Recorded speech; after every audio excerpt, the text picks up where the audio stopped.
AF54 Hindi. आइना को लगा जैसे उसके कंधों से अचानक कोई भारी बोझ उतर गया हो। लियोनेल को सीधा और सीधा खड़ा देखकर, उसके चारों ओर खून की बारिश होती देख उसके मुखौटे के नीचे एक मुस्कान खिल उठी। अगर दूसरे उसे देख पाते तो वह ऐसी मुस्कान होती जो उसके जख्मों के बावजूद दिल को छू जाती। दूसरी औरतें जब ऐसा नरसंहार देखती तो उनकी आंतें मरोड़ उठती और पेट उलट जाता। लेकिन आइना के लिए उस पल इससे ज्यादा खूबसूरत नजारा और क्या हो सकता था। लियोनेल आगे बढ़ा, उसके भालों की जंजीरें ऐसे नाच रही थीं मानो घंटी की झनकार बज रही हो। उनका उत्साह युद्धभूमि में फैल गया, उनके शरीर आपस में गुंथ गए और ऊपर के आसमान को ढक लिया। लियोनेल की गति मानो एक नए स्तर को छू रही थी। उसका शरीर पूरी तरह से सार्वभौमिक शक्ति से आच्छादित था, जिससे उसके कार्यों में एक ऐसा आत्मविश्वास झलक रहा था जिसे नकारा नहीं जा सकता था। अपने क्लोनों को नष्ट होते देख बंदर तेजी से नए क्लोन बनाने के लिए आगे बढ़ा, लेकिन इस बिंदु तक लियोनेल पहले से ही उसके मुख्य शरीर के सामने प्रकट हो चुका था। उसकी निगाहों की उदासीनता ने बाद वाले को कांपने पर मजबूर कर दिया। जीवन और मृत्यु की अवधारणाएं ऐसी चीजें नहीं थीं जिन्हें विद्वान पूरी तरह समझते थे। दुनिया के बारे में उनकी समझ बहुत उथली थी और दूसरे बच्चों की तरह उन्होंने इन विषयों के बारे में कभी सीखा ही नहीं। उन्हें नासमझ बनाए रखना उनकी क्षमताओं को कमजोर करने का सबसे अच्छा तरीका था। हालांकि ऐसा होने के बावजूद मृत्यु का भय हमारे अंदर एक अंतर्निहित प्रवृत्ति थी। लियोनेल की आंखों में ठंडी नजर, उसके काले भाले की चमकती नोक, वह मंडराता हुआ आभामंडल जो मानो उसे आखिरी सांस तक घुटन में डुबोए रखना चाहता था। बंदर को ऐसा लगा जैसे जिस चीज से उसे सबसे ज्यादा डरना चाहिए था वह उसके सामने आ गई है। तभी कैंडल ने आखिरकार प्रतिक्रिया दी और एक बड़ा सा दर्पण बनाकर लियोनेल के आगे बढ़ने का रास्ता रोक दिया। उसी समय वाइस के माथे पर नसें उभर आईं और उसका पूरा शरीर लियोनेल पर केंद्रित हो गया। लियोनेल के आसपास की जगह सिकुड़कर टेढ़ी मेढ़ी हो गई। एक कदम जो पहले उसे 10 मीटर आगे धकेल देता था, अब 5 मीटर, फिर 2, फिर 1 मीटर रह गया। यह मेरा डोमेन है, तुम्हारा नहीं, लियोनेल ने उदासीनता से कहा। लियोनेल का शरीर अचानक धुंधला हो गया और उसके पीछे कई प्रतिबिंब दिखाई देने लगे। वह कैंडल के शीशों के बीच से निकल गया और उसके शरीर पर नाचते हुए कांसे के रून आखिरकार पूरी तरह से प्रभावी हो गए। लियोनेल के चारों ओर गुरुत्वाकर्षण का एक भारी क्षेत्र प्रकट हुआ जो कमजोर शरीर वाले विद्वानों को घुटने टेकने पर मजबूर करने की कोशिश कर रहा था। वाइस, लियोनेल और मनकी ने तेजी से प्रतिक्रिया दी और अपने अपने तरीके से जवाब दिया। वाइस ने अपने आसपास की जगह को कमजोर कर दिया, मनकी ने अपने पैरों की मांसपेशियों को मजबूत किया और लियोनेल की ड्रीम फोर्स ने अपने आसपास के गुरुत्वाकर्षण को कमजोर कर दिया। लेकिन कैंडल के पास कोई जवाब नहीं था। वह जमीन पर गिर पड़ी और घबराहट में और भी जोर से अपने नाखून काटने लगी। उसकी आंखों में भय देखकर भी लियोनेल की ठंडी उदासीनता कम नहीं हुई। बाद कैंडल ने अचानक पाया कि वह सिर से पैर तक जंजीरों में लिपटी हुई है, उसके शरीर के चारों ओर एक गैसीय कालापन छा रहा है। कैंडल की चीख ने सुनने वालों के दिल दहला दिए, इसलिए नहीं कि वो डर पैदा करने वाली थी, बल्कि इसलिए कि उसकी आवाज किसी भी दूसरी डरी हुई किशोरी से अलग नहीं थी। उसने जो खौफ महसूस किया वो साफ दिखाई दे रहा था। लियोनेल की जंजीरों पर एक जोरदार प्रतिकर्षण हुआ, जिसके कारण वह कोकून जिसमें कैंडल लिपटी हुई थी उभरकर मुड़ गया। लियोनेल ऐसे निकल गया मानो उसे इस अजीबोगरीब चीज का एहसास ही न हुआ हो। लेकिन उसके चेहरे का हल्का सा पीलापन एक अलग ही कहानी बयां कर रहा था। 4 ऋतुओं के क्षेत्र को समझने के बाद लियोनेल को ऐसा लगा जैसे अपने क्षेत्र का इस्तेमाल करते समय उसे जो बोझ महसूस होता था वह अब गायब हो गया है। जहां पहले कुछ मिनट ही मुश्किल होते थे, वहीं अब 1 घंटे तक भी टिके रहना कोई समस्या नहीं होनी चाहिए। हालांकि ये तभी सच होगा जब सब कुछ बराबर रहे। इतने शक्तिशाली विरोधियों के साथ उसका टकराव होने पर उसकी सहनशक्ति की खपत सामान्य से कई गुना ज्यादा थी। दरअसल अगर वह 4 ऋतुओं के क्षेत्र को न समझ पाता तो उसका क्षेत्र पहले ही ढह चुका होता। इस मुकाम पर पहुंचकर लियोनेल अब पीछे हटने का इरादा नहीं रखता था। इस युद्धभूमि में उसके अलावा इन चारों से निपटने में सक्षम कोई और नहीं था। उसे उनसे निपटना ही था और उसे उन सब से जल्दी निपटना था, इससे पहले कि उसकी सहनशक्ति खत्म हो जाए। बाकी तीनों घबरा गए जब लियोनेल के दायरे ने उन्हें घेर लिया। कैंडल की चीखें सुनकर और उसे बिना किसी उम्मीद के फंसते हुए देखकर उन्हें लगा कि अब अगला निशाना वे ही हो सकते हैं। दूर से अनारेड की भौहें गहरी होती जा रही थीं।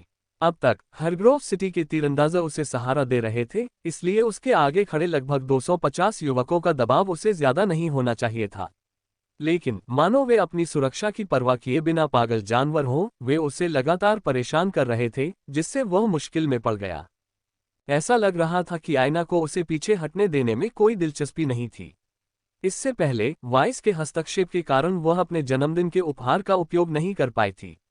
लेकिन अब वह युद्ध के मैदान में इधर उधर घूम रही थी, और जब भी उसे थोड़ी सी भी रोशनी मिलती, वह अनारेट के भागने का रास्ता रोक देती। अनारेट समझ नहीं पा रहा था कि आखिर ऐसा कौन सा खजाना है जो इतनी बार बार और आसानी से टेलीपोर्टेशन की अनुमति दे सकता है। हालांकि जब उसने देखा कि लियोनेल असल में सावंतों का दमन कर रहा है, तो उसकी भौहें कुछ भद्दी हो गईं। वह समझ नहीं पा रहा था कि क्या हो रहा है। अरे काश उन्हें बढ़ने के लिए और समय मिलता। अनारेट को यकीन नहीं था कि विद्वान इतने कमजोर होते हैं। इसकी एकमात्र संभावित वजह यही थी कि उन्हें अपनी पूरी क्षमता तक खिलने का समय ही नहीं मिला। और ऐसा हो भी कैसे सकता था? विद्वान ऐसे अस्तित्व थे जो सिर्फ खाने पीने और सोने से और भी शक्तिशाली हो सकते थे। जब तक जिस दुनिया में वे पैदा हुए थे उसका विकास जारी रहेगा, तब तक वे भी विकसित होते रहेंगे। लेकिन इन विद्वानों ने अपना जीवन एक कोठरी में बिताया था। वे अपनी असली क्षमता कैसे प्रदर्शित कर सकते थे? जब अनारेड ने सोचा कि स्थिति इससे अधिक खराब नहीं हो सकती, तो उसका सिर एक निश्चित दिशा में घूम गया। उसी समय युद्ध के मैदान के दूसरी ओर से नूह ने युवकों की एक टुकड़ी को आगे बढ़ाया, जिनकी संख्या उन 250 लोगों से कम नहीं थी जो उसे परेशान कर रहे थे। उत्तर से सेना अंततः आ पहुंची। लियोनेल वाइस, मंकी और लियोनेल के बीच प्रकट हुआ। हल्के कदमों के साथ उसकी हरकतें हवा की तरह हो गईं। हर हरकत अगली में प्रवाहित होती, हर मांसपेशी के झटके का अपना उद्देश्य होता, हर शुरुआत का अपना अंत। वह 4 ऋतुओं के चक्र को चरम सीमा तक साकार करता था। और जब ये पंखों वाले तलवारबाज की शैली के साथ घुल मिल गया, तो लियोनेल अछूता हो गया। बंदर ने एक जोरदार मुक्का मारा जिससे ध्वनि अवरोध चकनाचूर हो गया। लियोनेल तक पहुंचने से पहले ही उसकी बाहें तनाव से फट गईं और खून की बूंदें बहने लगीं। अपनी गलती का एहसास होते ही बंदर ने बीच मुके में ही उसे सुधार लिया। उसने अपने शरीर की उपचार क्षमता को बार बार दोगुना किया और अपनी बांह की त्वचा और हड्डी को ठोस बना दिया। देखते ही देखते उसका हमला कई स्तरों तक ज्यादा घातक हो गया। उसके बिखरे बिखरे बालों के पीछे छिपी उसकी आंखें मानो चमक उठी, मानो उसने कुछ नया सीख लिया हो। शुरू में वह बस उस दर्द से छुटकारा पाना चाहता था जो उसे महसूस हो रहा था। आखिरकार उसने अपने क्लोनों की मौत का खुद अनुभव नहीं किया था, इसलिए वह सहज रूप से उस पर प्रतिक्रिया नहीं कर सकता था जिसे ठीक करने की जरूरत थी। लेकिन अब जब उसके पास अपने मुख्य शरीर से हमला करने के अलावा कोई विकल्प नहीं था, तो एक विद्वान की प्रतिभा पहले से कहीं ज्यादा चमक उठी। जब मंकी के घूंसे से लियोनेल का सिर फटने का खतरा मंडरा रहा था, वाइस ने भी प्रतिक्रिया दी। उसने एक बार फिर लियोनेल पर ध्यान केंद्रित किया। उसका स्थानिक दमन कम हो रहा था, लेकिन उतनी ही आसानी से लियोनेल ने एक बार फिर उसे तोड़ दिया और अपने भाले की नोक से मंकी की मुट्ठी को रोक दिया। लियोनेल का भाला बंदर की बाह में सांप की तरह फंस गया और सीधे उसके सिर पर निशाना साध रहा था। बंदर की युद्ध चेतना लियोनेल से आगे निकल जाना नामुमकिन था। एक तो अपने जीवन के पिछले 1 साल से भी ज्यादा समय से युद्ध के मैदान में था, जबकि दूसरा अपने जीवन की पहली लड़ाई में था। लेकिन जब लियोनेल का भाला बंदर के सिर के आर पार होने वाला था, तो बंदर की गर्दन अचानक दोगुनी हो गई और वह रास्ते से हट गई। उसकी योग्यता। लियोनेल ने अपनी आंखें सिकोड़ लीं। यहां मौजूद लोगों में बंदर की क्षमता सबसे बहुमुखी थी। ऐसा लग रहा था कि वह इसके साथ कुछ भी कर सकता है। अब तक लियोनेल को समझ आ गया था कि यह एक दोहरी क्षमता है और इसकी लगभग कोई सीमा नहीं है। दरअसल लियोनेल को यकीन था कि बंदर ने अपनी प्रतिक्रिया की गति और तेज मांसपेशियों को भी दोगुना कर लिया होगा, वरना उसके काउंटर को चकमा देना नामुमकिन होता। सबसे बुरी बात यह थी कि जितनी बार बंदर को जानलेवा हालात में डाला गया, उसने उतने ही ज्यादा तरीके सीखे कि कैसे उससे बाहर निकला जाए, और वह उतना ही ज्यादा ताकतवर होता गया। अगर लियोनेल को इन विद्वानों को खतरे का स्तर बताना होता, तो बंदर लियोनेल से भी पीछे नहीं रहता, जो अपनी मर्जी से हकीकत को भी बदल सकता था। मैं समझता हूँ, उस स्थिति में मैं आप पर इतनी अधिक नई जानकारी थोप दूंगा कि आप उसे स्वीकार नहीं कर पाएंगे। लियोनेल ने अपना भाला वापस खींच लिया। उसकी जंजीरें एक साथ बंदर, वाइस और लियोनेल पर टूट पड़ीं। अब तक लियोनेल अपने पुराने रूप का खोल बन चुका था। लियोनेल उसके लिए इतना सटीक प्रतिकार था कि वह बस अपनी क्षमता का इस्तेमाल करके बच निकलने की कोशिश कर रहा था। लेकिन हमला करने की उसकी हर कोशिश नाकाम रही। फिर भी उसकी भागने की क्षमता ही लियोनेल के लिए सिरदर्द बन रही थी। ये लड़ाई जितनी लंबी चलती, मन की उतना ही ज्यादा ताकतवर होता जाता, और इस बात की कोई गारंटी नहीं थी कि वाइस भी अपनी क्षमता का इस्तेमाल करने में ज्यादा चतुर नहीं हो जाएगा। इसके अलावा कैंडल अभी भी लगातार उसकी जंजीरों से लड़ रहा था, जिससे उसकी सहनशक्ति कम होती जा रही थी। अगर वह कैंडल को फंसाए रखने पर इतना केंद्रित न होता तो वह बहुत पहले ही मंकी और वाइस के खिलाफ अपने डोमेन का और भी बेहतर इस्तेमाल कर चुका होता। अगर उस पर निर्भर होता तो वह कैंडल को पहले ही मौत के घाट उतार चुका होता, लेकिन उसे एहसास था कि ऐसा करना उसके लिए आत्महत्या से बेहतर नहीं होगा। कैंडल की क्षमता उसकी प्रतिद्वंदी की ताकत पर निर्भर थी। लियोनेल जितना ज्यादा सिकुड़ती, उसे उतनी ही ज्यादा ताकत से पीछे हटना पड़ता और उसकी सहनशक्ति उतनी ही ज्यादा कम होती। इससे भी बुरी बात यह थी कि लियोनेल को ताकत का इस्तेमाल शुरू करने की जरूरत भी नहीं पड़ती थी। उस समय कैंडल भागने के लिए अपने दर्पणों को अपनी जंजीरों के कवच से दबा रही थी। लेकिन ऐसा करते समय लियोनेल की जंजीरों ने उसे रोकने के लिए दबाव डाला। यह दबाव फिर परावर्तित होकर वापस लौट आया, जिससे एक अंतहीन चक्र शुरू हो गया। असल में लियोनेल ने कैंडल को फंसाए रखने के लिए जितनी ज्यादा ताकत लगाई, उसे उसकी फंसने से बचने के लिए उतनी ही ज्यादा ताकत लगानी पड़ी। इससे लियोनेल के पास कैंडल को जिस कोकून में लपेटा गया था, उसे धीरे धीरे फैलने देने के अलावा कोई चारा नहीं बचा। ऐसा करके ही लियोनेल कैंडल के भागने की गति धीमी कर सकता था, लेकिन इससे उसकी लड़ाई पर भी विराम लग गया। वह कैंडल के कोकून को अपनी सीमा से बाहर जाने से पहले केवल इतना ही बड़ा होने दे सकता था। तब तक वह उसे कैसे फंसाए रख सकता था। कैंडल को अवचेतन रूप से यह एहसास हो गया था, इसलिए उसने अधिक से अधिक दर्पण बनाए, उन्हें लियोनेल की जंजीरों के सामने रखा और पूरी ताकत से धक्का दिया। हालांकि लियोनेल कैंडल से कहीं ज्यादा बुद्धिमान था। जैसे ही कैंडल के चारों ओर का कोकून 5 मीटर व्यास का हुआ, लियोनेल ने कैंडल के चारों ओर नई जंजीरें बना दी, जिससे बाहरी संरचना ढह गई। कैंडल के शीशे हर दिशा में घूम गए, अब उसके पास दबाने के लिए कुछ भी नहीं था। लेकिन अपनी दृष्टि के बिना कैंडल यह अनुमान लगाने में असमर्थ थी कि उसके शीशे कहाँ जा रहे हैं, और अचानक उसने खुद को एक बार फिर फंसा हुआ पाया। लियोनेल ने उदासीनता से बंदर की ओर देखा, जो उस पर एक और मुक्का तान रहा था। वह अपने आसपास हो रही घटनाओं से बिल्कुल अलग थलग सा लग रहा था, मानो वह कोई कुशल कठपुतली संचालक हो जो ऊपर से सब कुछ देख रहा हो। जब बंदर की मुट्ठी टकराने ही वाली थी, लियोनेल का शरीर टिमटिमा उठा, एक सुनहरी रोशनी का प्रभामंडल उसे घेरने लगा और उसकी गति असंभव स्तर पर पहुंच गई। बंदर की मुट्ठी का निशाना चूक गया और वह अचानक एक दर्पण की ओर उड़ता हुआ पाया। उसी क्षण लियोनेल द्वारा मंकी और वाइस पर फेंकी गई जंजीरें उनके दर्पणों पर भी जा लगीं। समय बिल्कुल सही था और परिणाम विनाशकारी था। बंदर की मुट्ठी उसी क्षण दर्पण से टकराई जब लियोनेल की अनगिनत जंजीरें टकराईं। कैंडल की क्षमता बहुत सरल थी। इसमें अपने ऊपर पड़ने वाले प्रहारों को परावर्तित करने और उन्हें कई गुना बढ़ाने की क्षमता थी। इससे न केवल अपने ही प्रहार की ताकत का सामना करना पड़ता था, बल्कि उसकी ताकत भी कई गुना बढ़ जाती थी। ये पहले से ही काफी भयानक था, जिसे कोच ओवन प्रमाणित कर सकते थे। लेकिन क्या होगा यदि आपके अपने हमले के अलावा आपको एक ही समय में कई अन्य हमलों से भी निपटना पड़े? टकराना। बंदर का पूरा आधा शरीर फट गया, मानो उसके शरीर में बम फट गया हो। उसकी छाती, हाथ, पैर और यहां तक कि उसका आधा सिर खून और लहू की बारिश में फट गया। के मैदान में एक कठोर सन्नाटा छा गया। हालांकि लियोनेल अब तक अपनी स्थिति बनाए रखने में कामयाब रहा था, लेकिन युद्ध के अनुभव वाले किसी भी व्यक्ति के लिए यह स्पष्ट था कि उसका जो भी लाभ था वह धीरे धीरे कम होता जा रहा था। जैसे जैसे विद्वान युद्ध के अभ्यस्त होते गए, उनकी ताकत बढ़ती गई और लियोनेल का जो दबदबा था वह धीरे धीरे कम होता गया। हालांकि जब अन्य लोगों को लगा कि लियोनेल को मजबूरन कोने में धकेल दिया जाएगा, तभी एक कदम ने युद्ध के मैदान की स्थिति को पूरी तरह से बदल दिया। हर कोई हमेशा लियोनेल की क्षमता के बारे में अनुमान लगाता रहता था। कुछ लोग सोचते थे कि उसकी क्षमता का मूल प्रकाश तत्वों से जुड़ाव है, कुछ लोग सोचते थे कि यह उसके कांस्य रून्स के कारण है, और कुछ तो ये भी मानते थे कि यह भाले से जुड़ाव है। हालांकि लियोनेल अच्छी तरह जानता था कि इनमें से कोई भी चीज उसकी असली ताकत नहीं थी। जैसा कि उसने पहले कहा था, लियोनेल ने जो सीखा वह 4 ऋतुओं का क्षेत्र नहीं था।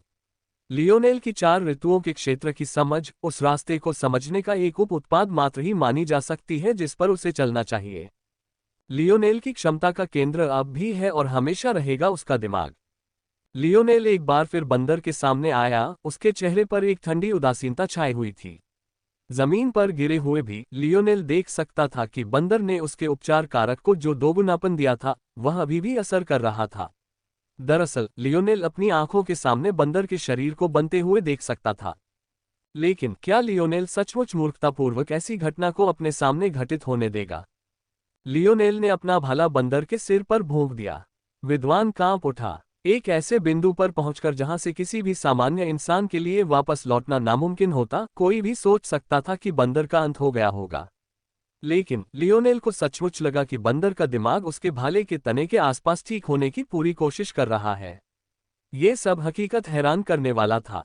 लियोनेल ने सिर हिलाया। उसकी हथेली के एक झटके से एक बर्फ का गोला प्रकट हुआ और बंदर के शरीर को ढंक लिया।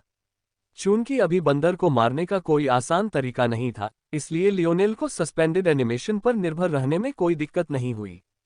जब लियोनेल ने मनकी को दूर रखा और ऊपर देखा, तो उसने पाया कि वाइस की स्थिति मनकी से बेहतर हो सकती थी, लेकिन इस तथ्य को ध्यान में रखते हुए कि पूर्व में कोई उपचार क्षमता नहीं थी, उनकी स्थिति कार्यात्मक रूप से समान हो सकती थी।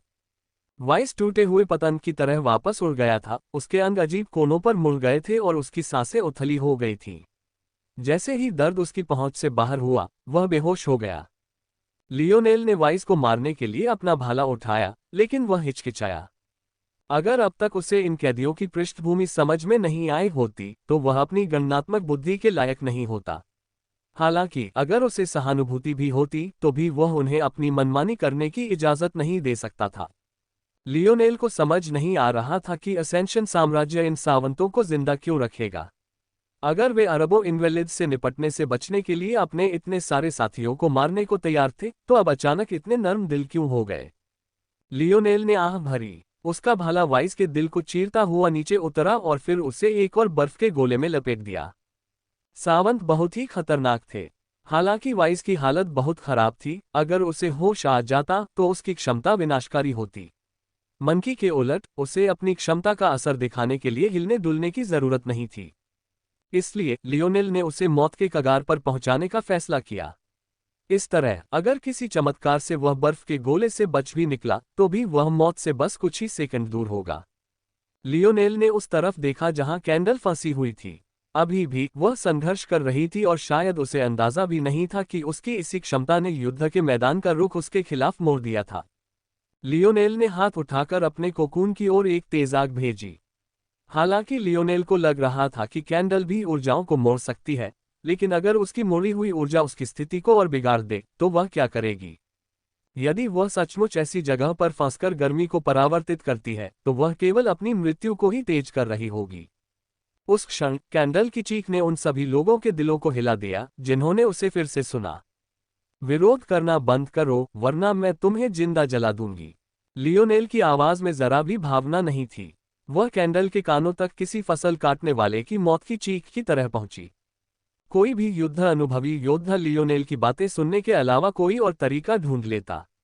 लेकिन एक भोली भाली किशोरी होने के नाते, जिसे युद्ध के बारे में कुछ भी नहीं पता था, कैंडल डर से कांप उठी और लियोनेल की बातें सुनते ही उसे ईश्वर मान लिया। थोड़ी सी गर्मी ही उससे बुरी तरह डराने के लिए काफी थी, और यह सोचकर कि यह और भी बदतर हो जाएगा, उसकी रूह तक कांप गई। बस इसी तरह 3 सावंतों को पकड़कर स्नोग्लोब में बंद कर दिया गया, सिर्फ एक ही बचा। आखिरकार लियोनेल ने अपनी नजर लियोनेल की ओर घुमाई। लियोनेल की नजरें मिलते ही लियोनेल सिहर उठा, उसकी आंखों में पागलपन, गुस्से और डर के भाव थे। वह पीछे हट गया, उसकी पीठ के पास की जमीन फिर से मुड़ गई क्योंकि वह एक बार फिर भागने की कोशिश कर रहा था। अब तक युद्ध का मैदान पूरी तरह से पृथ्वी के पक्ष में पलट चुका था। नूर की सेना के शामिल होने से हरग्रोव शहर के योद्धा पीछे हट गए। अगर उन्होंने एक शहर न बसाया होता, तो शायद उन्हें बहुत पहले ही भागने पर मजबूर होना पड़ा होता। लियोनेल के पास भरोसा करने के लिए कुछ भी नहीं था। लियोनेल ने उन दोनों के बीच की दूरी पार कर ली। अब चूंकि उसे सिर्फ लियोनेल की चिंता थी, इसलिए वह ड्रीम फोर्स के प्रवाह को बाधित करने पर ध्यान केंद्रित कर सकता था, बिना किसी शक्तिशाली दुश्मन के जो उसकी पीठ पर मंडरा रहा था। सच तो ये था कि लियोनेल की ड्रीम फोर्स के प्रति आत्मीयता लियोनेल जितनी ही ऊंची थी। उन्हें अलग करने वाली बात थी यूनिवर्सल फोर्स का एक पूरक सहायता के रूप में इस्तेमाल। दुर्भाग्य से लियोनेल के पास उस समय अपनी क्षमता के अनुरूप कोई डोमेन नहीं था, इसलिए वह अपनी ड्रीम फोर्स को यूनिवर्सल फोर्स के साथ लियोनेल की तरह नहीं मिला सकता था। लेकिन उससे विघटनकारी बनने के लिए इतनी जरूरत नहीं थी। लियोनेल ने पाया कि उसके आसपास के माहौल पर उसकी पकड़ बहुत कम हो गई है। हर गुजरते पल के साथ उसकी आंखों में घबराहट बढ़ती ही जा रही थी। दूसरों के उलट लियोनेल पर किसी भी तरह की दया दिखाने का कोई इरादा नहीं था। हालांकि लियोनेल की पिछली कहानी भी शायद उतनी ही दुखद थी, लेकिन उसमें दूसरों जैसा भोलापन नहीं था। उसे जिंदा नहीं छोड़ा जा सकता था। लियोनेल उसके सामने प्रकट हुआ। इससे पहले कि वह कुछ प्रतिक्रिया दे पाता, उसने पाया कि एक भाला उसके सिर में घुस गया है। मैं लियोनेल की आवाज खून की गड़गड़ाहट में खो गई। उद्धरण चिन्ह ... बस अपनी मां से मिलना चाहता था। लियोनेल की पीठ पर बैठे खूनी देवदूत ने आंसू बहाए क्योंकि उसका अस्तित्व नष्ट हो गया था। लियोनेल ने उन अंतिम क्षणों में कोई दया नहीं दिखाई। उसकी अग्नि तत्व शक्ति उसके भाले के साथ फट गई और लियोनेल को राख में बदल दिया। लियोनेल का जबड़ा भींचा हुआ था। उसे बिल्कुल अंदाजा नहीं था कि लियोनेल सचमुच उसका रिश्तेदार है या नहीं, लेकिन उसके आखिरी शब्द उसकी आत्मा में गूंज रहे थे। उस पल लियोनेल खुद को झिझकने से नहीं रोक सका। काम तो हो चुका था, लेकिन क्या उसने वाकई सही फैसला लिया था? क्या यही काम करने का सही तरीका था?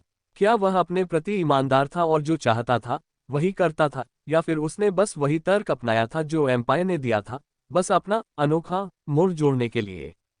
प्रशिक्षक लियोनेल को इस बात पर जरा भी राहत नहीं मिली कि मामला खत्म हो गया है। इसके बजाय वह पीछे की ओर कोच ओवन की ओर भागा। वाइस की क्षमता को लियोनेल द्वारा काफी समय से अवरुद्ध कर दिए जाने के कारण मेडिक्स काफी समय पहले ही गवर्नर ड्यूक तक पहुंच चुके थे।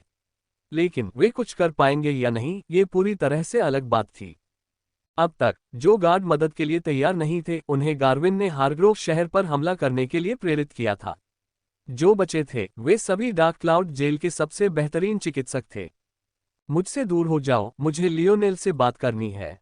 कोच ओवन ने मेडिकल स्टाफ को दूर धकेल दिया। उनकी रणनीति हमेशा की तरह ही कठोर थी, लेकिन उनका चेहरा कितना पीला पड़ गया था, ये साफ जाहिर था कि वे अपने अंतिम चरण में थे। यहां तक कि उनकी मूंछें भी अपनी पहले वाली मात्रा खो चुकी थीं। लियोनेल ने अपना रास्ता बनाया। उसके चेहरे पर गहरी उदासी थी। चुप रहो बुरे, बातें करना बंद करो। लियोनेल की भौहें गहरी हो गईं।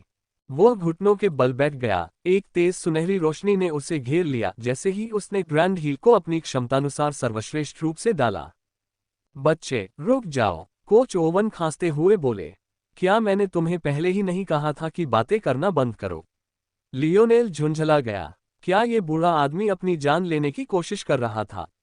वह क्या सोच रहा था? कोच ओवन हंसे। जरा अपनी तरफ तो देखो बच्चे, तुम अपनी सीमा के आखिर में हो, फिर भी मेरे बारे में बात कर रहे हो। लियोनेल ने ऊपर देखा तो पाया कि डॉक्टर उसे चिंतित नजरों से देख रहे थे, मानो उसके पेट में खून से लथपथ छेद हो गया हो, न कि उसका कोच। लेकिन इससे पहले कि वह समझ पाता कि ऐसा क्यों हो रहा है, थकान की एक लहर ने उसे जकड़ लिया और जाने का नाम ही नहीं ले रही थी। लियोनेल को यह एहसास ही नहीं था कि उसके चेहरे का रंग कब का उड़ चुका था। उसके शरीर का हर इंच ठंडे पसीने से तर था और उसकी सांसें छोटी छोटी और तेज चल रही थीं। फिर भी उसने एक ऐसा जादू कर दिया जो वह कर सकता था। वह सचमुच मौत की दुआ मांग रहा था। लियोनेल ने अपना माथा पकड़ लिया और गुस्से से अपना सिर हिलाया। उसे समझ जाना चाहिए था। अपनी क्षमता के बल पर युद्ध के मैदान की हर चीज उसकी मुट्ठी में होनी चाहिए थी, लेकिन कोच ओवन की चिंता में डूबे होने के कारण उसे पता ही नहीं चला कि युद्ध के मैदान के बारे में उसका नजरिया कब इतना सही हो गया था। दरअसल उसे पता ही नहीं चला कि कब नूह आइना और बाकियों का साथ देने यहाँ आ गया। उसके पास अपनी लड़ाई के अलावा किसी और चीज के लिए दमखम ही नहीं था। लियोनेल ने अपने कंधे के ऊपर से देखा तो आइना लड़ रही थी। उसकी ताकत मानो आसमान छू रही थी। उसकी शक्ति से लेकर गति तक सब कुछ एकदम नए स्तर पर था। अनारेड उसके हमले के आगे लगातार पीछे हटता ही जा रहा था। ये देखकर उसने थोड़ी राहत की सांस ली, लेकिन जब वह थोड़ा शांत हुआ तो उसे लगा कि उसकी दृष्टि फिर से चमकने लगी है। ध्यान दो बदमाश, अगर मैं बोलने वाला हूं तो मुझे पहले तुम्हें ये बताना होगा। लियोनेल ने अपनी नाक सिकोड़ी और अपना सिर हिलाया, अपनी स्थिति सुधारने की कोशिश करते हुए। रुको, तुम नहीं मरोगे, लियोनेल ने सख्ती से कहा। क्या आप एक बुरे आदमी को उसके अंतिम शब्द कहने देंगे, या आप एक छोटी कुतिया की तरह रोते रहेंगे? मैं नहीं हूं। लियोनेल ने बोलने के लिए मुंह खोला, लेकिन अचानक उसकी जीभ पर नमकीन स्वाद का एहसास हुआ। उसने अपनी बांह से अपना चेहरा पोंछा तो उसे एक नमी महसूस हुई जो वहां नहीं होनी चाहिए थी।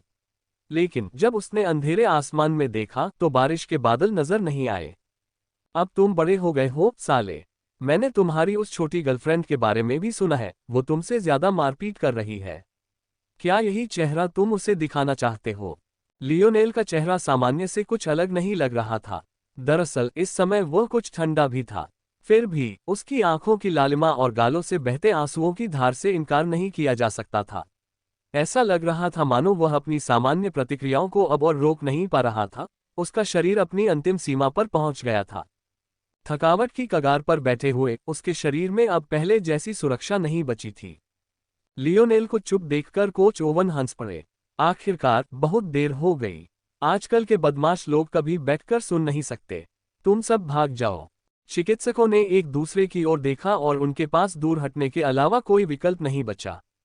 कोच ओवन कंक्रीट पर लेटे हुए आसमान और ऊपर लटके दो चंद्रमाओं को देख रहे थे। मुझे ये बात आपके सामने रखते हुए बहुत बुरा लग रहा है, लेकिन मुझे लगता है कि एक मरते हुए इंसान को थोड़ा जिद्दी होने का हक है। मैंने इसे काफी समय तक अपने अंदर दबाए रखा और सच कहूं तो इसने मुझे अंदर ही अंदर खा लिया है। कोच ओवन की आवाज फुसफुसाहट जैसी धीमी थी। लियोनेल को लग रहा था कि उसकी जिंदगी खत्म हो रही है। जल्दी करो बुजुर्ग, जो कहना है कह दो ताकि मैं तुम्हें बर्फ के गोले में ठूंस सकूं। जब लियोनेल ने अपना मन साफ किया तो उसे एहसास हुआ कि उसके पास विकल्प मौजूद है। हालांकि उसे अपने कोच को बचाने का कोई तरीका ढूंढने की गारंटी नहीं थी, फिर भी उसने पूरी उम्मीद नहीं खोई थी। उसे बस ग्रैंड हील में सुधार करने की जरूरत थी। इस बात पर सोचते हुए उसने मन ही मन खुद को भावुक होने के लिए कोसा। सचमुच उसका शरीर अपनी अंतिम सीमा पर पहुंच गया होगा। लियोनेल मन ही मन जश्न मना रहा था और उसका मूड भी अच्छा हो गया। उसने उस बूढ़े की मूंछों का फिर से मजाक उड़ाने की भी सोची, लेकिन आगे जो उसने सुना उससे वह समय की गहराई में खो गया। उद्धरण चिन्ह ... लियोनेल आपसे संबंधित नहीं है, हालांकि वह शायद मानता है कि वह है। कहा जा रहा है कि आप दोनों एक दूसरे से संबंधित हैं। आप दोनों की आंखों का रंग, त्वचा का रंग, बालों का रंग एक जैसा है और दोनों का जन्म एक ही महीने में हुआ था।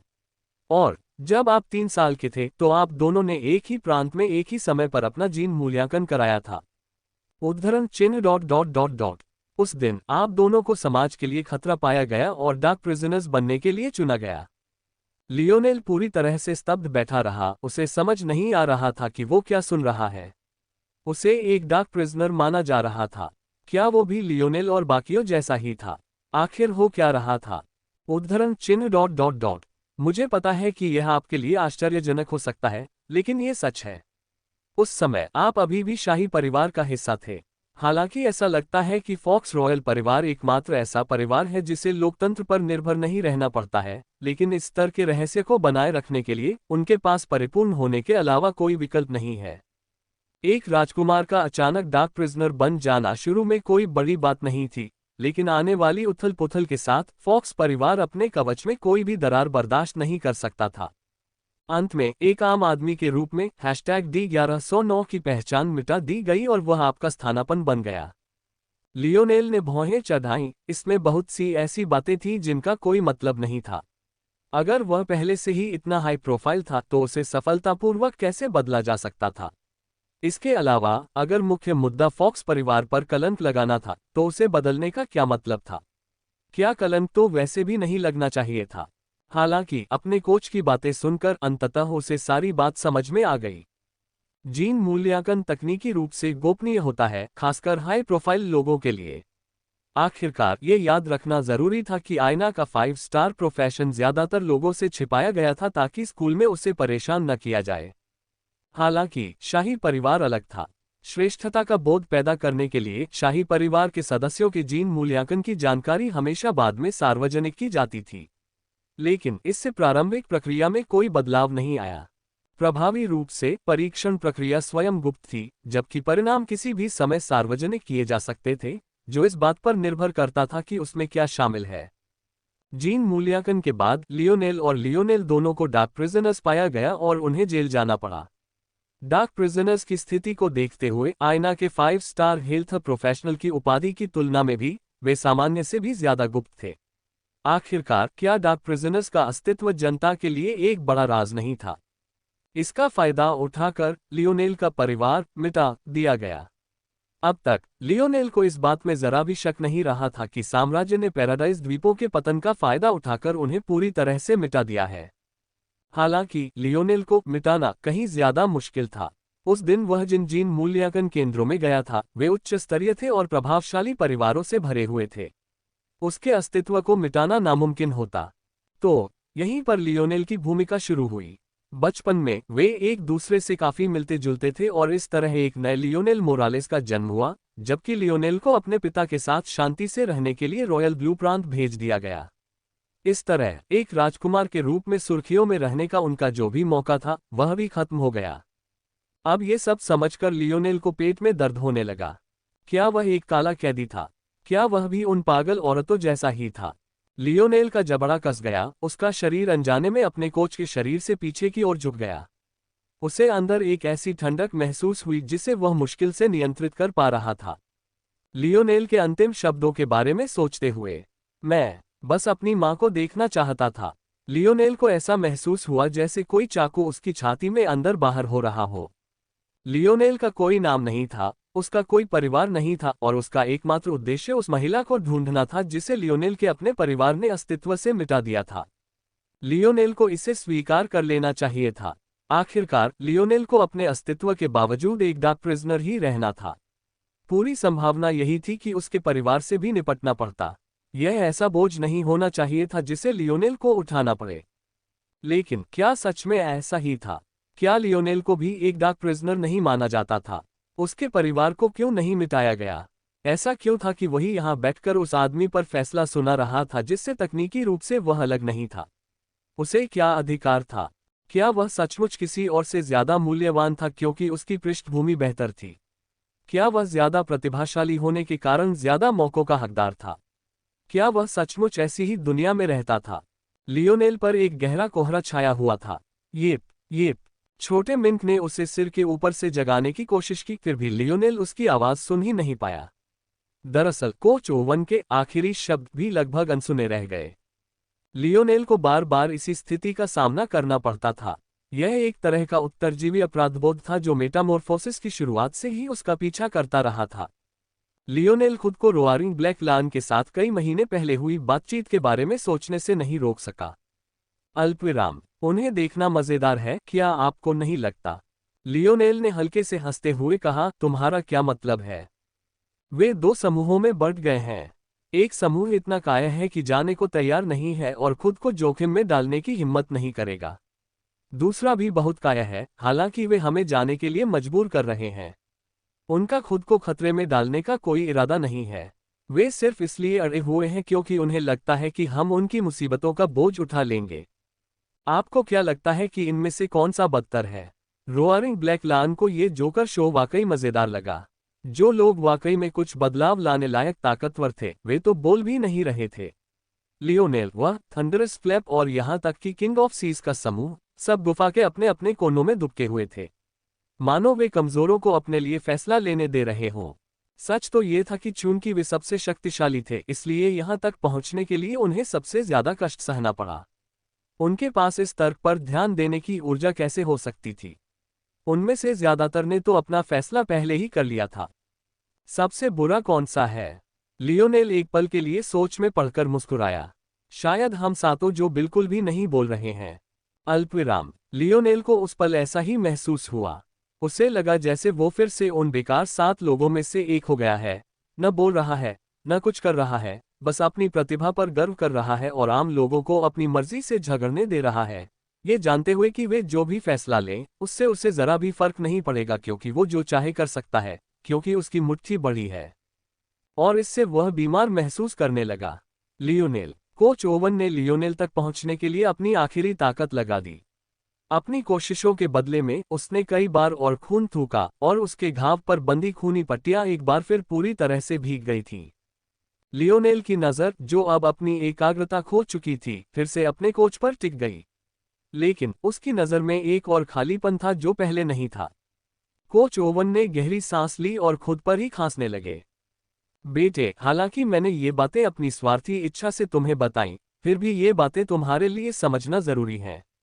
यही वो दुनिया है जिसमें तुम रहते हो।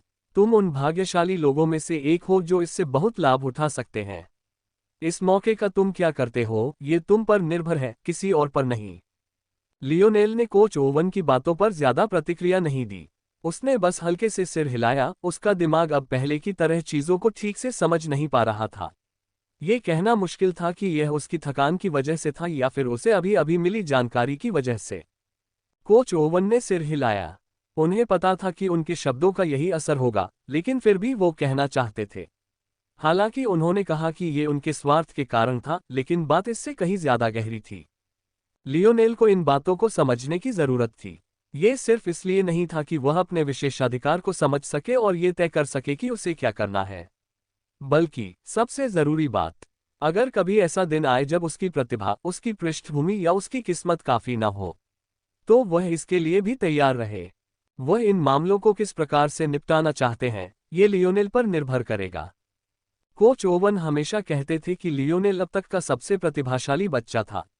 यहां तक कि ब्रह्मांड के आशीर्वाद से संपन्न माने जाने वाले विद्वान भी एक एक करके उसके आगे झुक गए। हालांकि यह कहा जा सकता था कि ये विद्वान अपरिपक्व थे, लेकिन कोच ओवन को कुछ ऐसा लगा कि अगर वे बचपन से ही प्रशिक्षण ले रहे होते, तो भी लियोनेल जीतने का कोई न कोई रास्ता निकाल ही लेता। हालांकि ये बच्चा, जिसके पास दुनिया अपनी उंगलियों पर थी, उसमें जरा भी महत्वाकांक्षा नहीं थी। एक मार्गदर्शक के लिए अपने युवाओं में से एक में ये देखना शायद सबसे निराशाजनक बात थी। दुर्भाग्य से जब आप ऐसी प्रतिभाओं से मिलते हैं तो उन्हें सिर्फ ये बताना कि उन्हें बेहतर बनना चाहिए, अपनी प्रतिभा को बर्बाद नहीं करना चाहिए, अपनी प्रतिभा का भरपूर उपयोग करना चाहिए, काम नहीं आता। अगर ये प्रतिभाएं खुद महानता के लिए प्रयास करने का फैसला नहीं करती, तो कोई और कुछ नहीं कर सकता था। इस सब में सबसे दुखद बात यह थी कि अगर इन प्रतिभाओं के सामने कोई बाधा भी आ जाती, तो अपनी प्रतिभा के स्तर के कारण उन्हें उसे पार करने के लिए अपनी पूरी कोशिश भी नहीं करनी पड़ती। इससे एक ऐसा चक्र चलता रहा जिसमें ये प्रतिभाएं न्यूनतम प्रयास के साथ आगे बढ़ती रहीं, जब तक कि वे अंततः उस बिंदु पर नहीं पहुंच गईं जहां उनकी कच्ची प्रतिभा उनके सामने आए नए पहाड़ को पार करने के लिए पर्याप्त नहीं थी। जब महत्वाकांक्षा रहित प्रतिभाशाली लोग इस बिंदु पर पहुंचते हैं, तो उन्हें अपने जीवन में पहली बार असफलता का अनुभव होता है। उस समय उनमें से अधिकांश समय और निराशा को अपने ऊपर हावी होने देते हुए टूटकर बिखर जाएंगे। उनकी प्रतिभा हमेशा के लिए समय में खो जाएगी। एक ऐसी प्रतिभा जो खिल सकती थी, धराशायी हो जाएगी और फिर कभी उभर नहीं पाएगी। लियोनेल की प्रतिभा इतनी अद्भुत थी कि वह शायद उन ज्यादातर प्रतिभाशाली लोगों से भी आगे निकल जाता। लेकिन एक दिन ऐसा भी आएगा जब वह उस पहाड़ से टकराएगा, एक ऐसा पहाड़ जिस पर वह अपनी कच्ची प्रतिभा से नहीं चढ़ सकता था। जब वह दिन आएगा, तो लियोनेल भी अपने से पहले आए सभी प्रतिभाशाली लोगों की तरह ही टूट जाएगा। कोच ओवन ऐसी कोई बात नहीं देखना चाहते थे। लियोनेल ज्यादातर लोगों से बेहतर था। वह आलसी नहीं था, बल्कि कोच ओवन ने अब तक जितने भी मेहनती लोग देखे थे, उनमें से वह एक था। लेकिन उसके पास खुद को समर्पित करने के लिए कोई एकनिष्ठ लक्ष्य नहीं था। उसके पास कोई उद्देश्य नहीं था, कोई प्रेरणा नहीं थी। उसे अपने लिए कुछ चाहिए था, कुछ ऐसा जो बाहरी स्रोतों की परवाह किए बिना उसे ऊर्जा दे सके। यह न तो उसके परिवार से मिल सकता था, न ही किसी महिला से। दुर्भाग्य से कोच ओवन लियोनेल के लिए यह प्रेरणा नहीं खोज पाए। वे उसे केवल एक निश्चित दिशा ही बता पाए। यह वह आखिरी चीज थी जो वह लड़के के लिए कर सकता था। कोच ओवन का अपना कोई परिवार नहीं था। उनकी पत्नी दशकों पहले गुजर गईं और उनका कोई बेटा भी नहीं था। उनके लिए लियोनेल एक पोते के जितना ही करीब था। वह उसे आगे बढ़ने में मदद करने के लिए हर संभव कोशिश करते थे। अपने जीवन को अंतिम अंगारों तक कम होते हुए महसूस करते हुए कोच ओवन ने अपना अगला निवाला खून निगल लिया तथा अपनी शेष शक्ति एकत्रित की। उद्धरण चिन्ह ... एक आखिरी बात बच्चे जेम्स के बारे में। कोच ओवन ने आह भरी, उसकी आवाज धीमी होती जा रही थी। उद्धरण चिन्ह ... तुम दोनों हमेशा से भाई जैसे रहे हो, मैंने तुम्हें बड़ा होते देखा है। लेकिन यार, तुम हमेशा से अपनी भावनाओं को छुपाने में बहुत माहिर रहे हो। कहीं गहरे में कोच ओवन को पता था कि लियोनेल को डार्क प्रिजनर घोषित किए जाने का शायद यही एक सबसे बड़ा कारण था। लेकिन वह इस विचार को मन से निकाल सकते थे और प्रार्थना कर सकते थे कि लियोनेल कभी ऐसी चीजों का शिकार न बने। उद्धरण चिन्ह डॉट डॉट डॉट। आपके पास हमेशा उन लोगों के लिए क्षमा करने की गुंजाइश होती है जो आपके लिए व्यावहारिक रूप से अजनबी हैं, लेकिन आपके पास उन लोगों के लिए गुंजाइश कम होती है जिन्हें आप परिवार मानते हैं। कुछ मायनों में ये समझ में आता है, लेकिन मैं फिर भी चाहता हूं कि आप अपना दिल थोड़ा खोलें। मैं जेम्स को माफ करने के लिए नहीं कह रहा हूं, बस उसे एक मौका दो। इसे एक मरते हुए बूढ़े की अंतिम इच्छा समझो। लियोनेल ने कोच ओवन की ओर देखा, उसकी पुतलियां फड़क रही थीं। ठीक है कोच, मैं उसे एक मौका दूंगा। मैं वादा करता हूं, लियोनेल ने धीरे से कहा। कोच ओवन की मूंछें तनी हुई थीं, उनके होंठ खूनी मुस्कान में बदल गए थे और उन्होंने अपनी आंखें बंद कर ली थीं। लियोनेल ने एक गहरी सांस ली और एक बर्फ का गोला बाहर निकाला, क्योंकि उसे लगा कि उसके कोच की चेतना लुप्त हो रही है। एक विचार के साथ, जबकि उसके कोच को कुछ भी पता नहीं था, लियोनेल ने उसके शरीर को अंदर ले लिया। लियोनेल चुपचाप अकेला बैठा था। हालांकि बीच बीच में युद्ध की आवाजें उसके कानों में आ रही थीं, फिर भी उसने उन्हें लगभग ऐसे दबा दिया जैसे उसे कुछ सुनाई ही न दे रहा हो।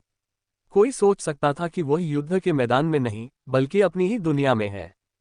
लेकिन सच तो ये था कि चाहकर भी उसके पास अपनी उंगली हिलाने की ताकत नहीं थी। बस उसके पास अपने दर्द भरी मांसपेशियों से ध्यान हटाने के लिए विचार ही बचे थे। लियोनेल ने खाली जगह में देखा। जेम्स के बारे में उसके कोच के आखिरी शब्द अभी तक उसके दिमाग में नहीं आए थे। क्या वह जेम्स को माफ कर सकता था? खैर, उसे सच में पता नहीं था। उसे तो ये भी नहीं पता था कि जेम्स ने ये सब क्यों किया, इसलिए इस तरह की बात को माफ करना और भी मुश्किल था। एक भाई होने के नाते जेम्स को उससे सीधे बात करनी चाहिए थी। लियोनेल ने जो शब्द उस समय आईना से कहे थे, वही शब्द वह जेम्स से भी कह सकता था। जिस पल उसके किसी करीबी ने उस पर भरोसा करना छोड़ दिया, यहां तक कि उसे पहले कुछ समझाने की कोशिश भी नहीं की, उसे इस बात से कोई परहेज नहीं था कि वे उसके बिना जिंदगी गुजार दें। यदि जेम्स उस पर इतना भरोसा नहीं कर सकता था कि वह उससे बात कर सके, तो क्या ऐसा व्यक्ति वास्तव में उसका भाई था? अल्पविराम। युवा वारिस कैफिर, यह एक हारी हुई लड़ाई है। हम यहाँ और नहीं रह सकते। हमने अपना लक्ष्य पहले ही हासिल कर लिया है। सिटी लॉर्ड हरग्रोव ने अनारेड को एक संदेश भेजा। सावंतों को नियंत्रित करना कभी संभव नहीं था। जैसे ही उन्होंने ए और डार्क प्रिजनर्स को पकड़ लिया, उनका काम पूरा हो गया। अब यहाँ लड़ाई जारी रखने की कोई जरूरत नहीं थी। अनारेड के बाहर निकलने का एकमात्र कारण लियोनेल की मृत्यु सुनिश्चित करना और संभवतः पृथ्वी की विश्व आत्मा का एक टुकड़ा हथियाना था। लेकिन चूंकि पृथ्वी को मिल रहे समर्थन और सुदृढ़ीकरण के स्तर को देखते हुए यह अब संभव नहीं था, इसलिए उनके हित में यही था कि वे अपना नुकसान कम करें और चले जाएं। सच तो यह है कि यह ऑपरेशन एक जबरदस्त कामयाबी थी। लियोनेल का आना कभी योजना का हिस्सा नहीं था, इसलिए ये कहा जा सकता है कि उन्होंने जो कुछ भी करने का इरादा किया था, वह सब पहले ही पूरा कर लिया था। अनारेड, जो अभी भी शहर की दीवारों के नीचे था और कई युवकों से बच रहा था, ने इन शब्दों पर तुरंत कोई प्रतिक्रिया नहीं दी। उसने दूर लियोनेल की बैठी हुई आकृति की ओर एक नजर डाली। वह बिल्कुल बेसुध और बेसुध लग रहा था, लेकिन अगर अनारेड वहां पहुंचना चाहता था तो उसे हजारों लोगों से होकर गुजरना होगा। और उन हजारों में से 500 ऐसे थे जिनमें टैरन पर मिलने वाली किसी भी चीज से बढ़कर प्रतिभा थी। अब मुझे अपनी पूरी ताकत दिखाने की जरूरत नहीं है। पीछे हट जाना भी ठीक है। एनारेड जानता था कि हरग्रोव सही था। उनका लक्ष्य न तो सावंत थे और न ही लियोनेल। शुरू से ही उनका लक्ष्य भागे हुए कैदी थे और अब उनके पास हजारों कैदी थे। फिलहाल किसी और चीज पर विचार करने की जरूरत नहीं थी। एनारेड की गति अचानक तेज हो गई और वह आईना के एक और कुल्हाड़ी के वार से बच निकला। जैसे ही आईना ने एक और छोटा सा टेलीपोर्टेशन किया, वह भागने की तैयारी में था।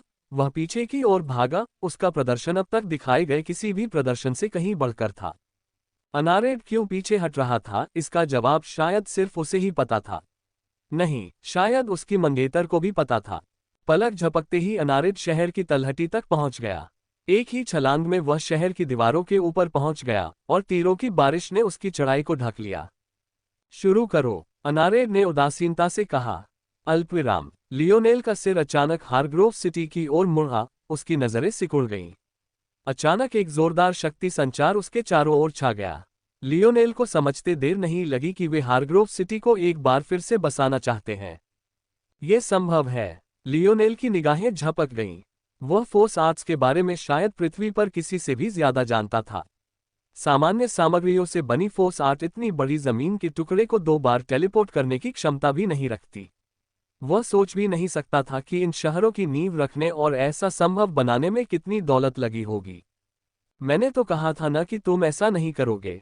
लियोनेल खड़ा हो गया, शहर को यहां से जाने से रोकने का कोई रास्ता ढूंढने का इरादा रखता हुआ। उसने पहले ही कह दिया था कि वह अनारेड को जाने नहीं देगा, और उसे जरा भी शक नहीं था कि वह उस पल अपना वादा पूरा कर पाएगा। लेकिन जैसे ही वह खड़ा हुआ, लियोनेल की नजर अचानक धुंधली पड़ गई।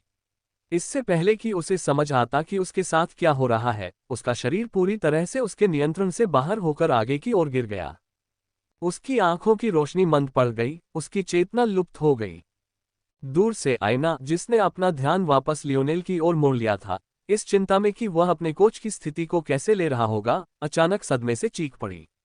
अनारेड के पीछे जाने का विचार त्याग कर वह एक धारीदार परछाई की तरह आगे बढ़ी। रात के अंधेरे में आयना की ताकत बिल्कुल अलग ही स्तर पर थी। यह उसकी क्षमता की वजह से नहीं, बल्कि एबिस पैंथर के खून की वजह से था जो उसने पी लिया था।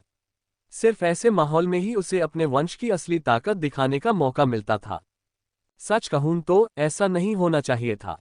दुर्भाग्य से आयना की आंतरिक दृष्टि कमजोर थी, इसलिए अपने रक्त से प्राप्त उच्च डार्क एलिमेंटल आत्मीयता के बावजूद उसे इसका उपयोग करने में परेशानी हो रही थी। केवल रात में ही वह इन संघर्षों पर विजय प्राप्त कर सकती थी। बेशक कोई तकनीक न होने की समस्या भी थी। उसे अभी तक कोई डार्क एलिमेंटल तकनीक सीखनी बाकी थी, और एबिस पैंथर की जन्मजात तकनीकों का इस्तेमाल 5वें आयाम में प्रवेश करने के बाद ही हो सकता था। इसलिए इस समय वह अपनी कमियों को स्वीकार ही कर सकती थी। सौभाग्य से ये गति लियोनेल तक पहुंचने के लिए पर्याप्त थी। हालांकि दुर्भाग्य से वह लियोनेल के जमीन पर गिरने से पहले पहुंच नहीं पाए। शुक्र है नन्हा मिंक लियोनेल के पास ही था। अपने नन्हे पंजों की एक लहर से अंधेरे के एक बादल ने लियोनेल को गिरने से रोक लिया और उसे धीरे से गोद में उठा लिया। जब तक आयना लियोनेल के पास पहुंची, तब तक वह इतनी गहरी नींद में सो चुका था कि वह खर्राटे भी ले रहा था। आयना ने अपना सिर हिलाया और गायब होते हारग्रोव शहर की ओर एक उलझन भरी नजर डाली। उसे पूरा यकीन था कि वह शहर जहां भी दिखाई देगा, उसे ढेर सारी समस्याओं से निपटना होगा। और उसे और भी ज्यादा यकीन था कि लियोनेल जब जागेगा और पाएगा कि वह उनकी वापसी रोकने में नाकाम रहा है, तो उसे खुद पर बहुत गुस्सा आएगा। आयना ने आह भरी और एक ऐसी मुस्कान दी जो एक तरफ कड़वाहट और दूसरी तरफ घमंड से भरी थी। अगर लियोनेल ना होता तो इतने सारे लोग कैसे जिंदा बचते? लेकिन क्योंकि उसने खुद बहुत मेहनत की थी, इसलिए अब उसकी यह हालत हो गई थी। चलो उसे वापस लाते हैं, लिटिल ब्लैक स्टार। येप। छोटा मिंक आयना की छाती में घुस गया। दोनों बाकी लोगों की ओर चल पड़े। लियोनेल उनके पीछे अंधेरे के बादल पर मंडरा रहा था, उसका मन अज्ञात स्थानों की ओर भटक रहा था। लियोनेल की आंखें अचानक खुल गईं। उसका पहला मन तो उछलने का हुआ, लेकिन हड्डियों की चरमराहट और भयंकर सिरदर्द ने उसे दोबारा सोचने पर मजबूर कर दिया। लियोनेल को यकीन था कि सांसों की लय उसकी ही थी, और उसने उसका ध्यान खींचा। उसने एक तरफ मुड़कर देखा तो आयना बिल्ली के बच्चे की तरह सिमटी हुई थी, उसका मास्क अभी भी लगा हुआ था। हालांकि लियोनेल उसे दोष नहीं दे सकता था, क्योंकि उसके लिए मास्क उतारकर सोना शायद ज्यादा आरामदायक था। लियोनेल का बिस्तर काफी बड़ा था, इतना बड़ा कि 4 लोग बिना एक दूसरे को परेशान किए उस पर सो सकते थे। इसलिए हालांकि आयना उसकी तरफ मुड़ी हुई थी, फिर भी वह उससे लगभग आधा मीटर की दूरी पर थी। लियोनेल मुस्कुराए बिना नहीं रह सका। नन्हा मिंक और आयना का एक साथ लिपटे रहना वाकई एक मनमोहक नजारा था। लियोनेल के हिलने डुलने से आयना सतर्क हो गई। उसकी आंखें खुली तो लियोनेल की मुस्कुराहट देखी। आयना का चेहरा गहरे लाल रंग का हो गया। वह शुक्रगुजार थी कि अब उसके पास यह मास्क था। क्या तुम ठीक हो? उसने पूछा। बिल्कुल। लियोनेल ने अपनी बात पूरी भी नहीं की थी कि वह घुराया। उसके पूरे शरीर में ऐंठन सी हो रही थी। उसने कभी सोचा भी नहीं था कि ऐसी चीज इतनी दर्दनाक हो सकती है। आयना ने भौहें चढ़ाईं, तुमने खुद को बहुत आगे धकेल दिया। लियोनेल कड़वी मुस्कान के साथ मुस्कुराया। उसे लगा ही नहीं था कि उसने उस पल में कुछ किया था। वह तो बस जीतने के लिए जो जरूरी था वो कर रहा था। लेकिन उसने सोचा भी नहीं था कि उसके शरीर पर इसका इतना गहरा असर होगा। अंततः अपनी क्षमता से परे युद्ध कौशल का प्रदर्शन करने के लिए फोर सीजन्स क्षेत्र का उपयोग करना अपने शरीर को उसकी चरम सीमा से आगे धकेलने जैसा था। जितना अधिक वह ऐसा करता, उतना ही अधिक प्रतिक्रिया होती। यद्यपि 4 ऋतुओं का क्षेत्र व्यक्ति को अपने से परे के आयामों में चुनौती देने की अनुमति देता था, लेकिन इसके लिए निश्चित रूप से कीमत चुकानी पड़ती थी। सौभाग्य से लियोनेल का शरीर और मन पहले से ही चौथे आयाम में थे, अन्यथा प्रतिक्रिया और भी बुरी होती। 4 मौसमों के असली दायरे को छूना लियोनेल की उम्मीद से कहीं बढ़कर था। ये सही था कि इसके लिए एक छोटी सी कीमत चुकानी पड़ी। हालांकि लियोनेल को इसकी ज्यादा चिंता नहीं थी। उसे विश्वास था कि बहुत जल्द उसे इस तरह के हमलों से बिल्कुल भी नहीं जूझना पड़ेगा, इसलिए नहीं कि उसका शरीर अजेय हो जाएगा, बल्कि इसलिए कि वह खुद को ठीक करने में काफी बेहतर हो गया होगा। लियोनेल ने अचानक अपनी छाती पकड़ ली और तेज सांस ली। उसके माथे पर ठंडा पसीना आ गया। आयना ने झपट्टा मारकर छोटी मिंट को जगा दिया। Lionel, Lionel. आयना रेंगते हुए लियोनेल के पास गई। उसके हाथ उसकी छाती पर टिके हुए थे और वह देखने की कोशिश कर रही थी कि क्या गड़बड़ है। मानव शरीर के बारे में उसकी जानकारी के चलते ऐसा करना कोई बड़ी समस्या नहीं थी। आखिरकार वह एक 5 स्टार प्रोफेशनल थी। दरअसल अगर उसकी आंतरिक दृष्टि कमजोर न होती तो उसे लियोनेल को छूने की जरूरत ही नहीं पड़ती।